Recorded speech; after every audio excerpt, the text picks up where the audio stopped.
austerity. If you take a walk around this city, just open your eyes, just walk around this city, as most of us do, and have a look and see what's going on in the streets, see how many people are sitting out there or starting to sit out there with hands out. Just go and have a look and see. All I'd say is that what this government is doing is an attack on people in Coventry. There's a growth in people waiting on housing lists. Massive growth on young people and young families waiting on housing lists. That's the way forward, not to keep cutting. There is a real growth in the creeping privatisation of the National Health Service.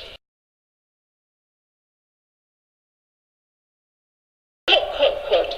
That's the way forward, not to keep cutting. Cut.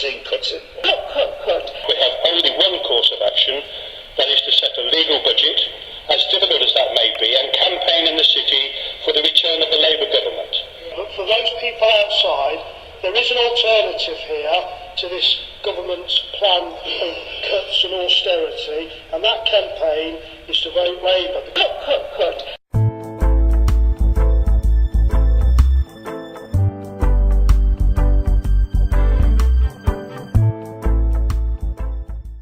We protect our most vulnerable residents, we look after our employees, and we do what the Labour Party does. We look after people. Cut.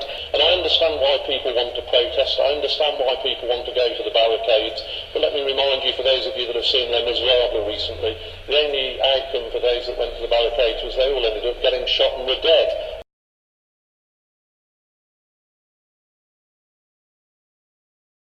What would really happen is that it would actually hinder the return of a Labour government.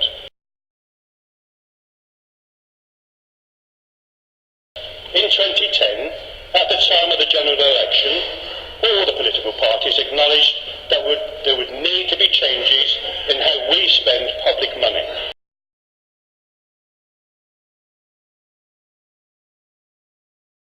Labour cannot be trusted on finance. Cut. Colleagues, I have great pleasure in actually moving this budget because I think we're making the best of a bad situation. Are there any against? I have to say that's the first time in 39 years sitting in this chamber I've seen a unanimous vote on the budget. Cut. I remember the day when all the lights went out. Too terrified to respond, too scared to scream or shout. When the silence came, nothing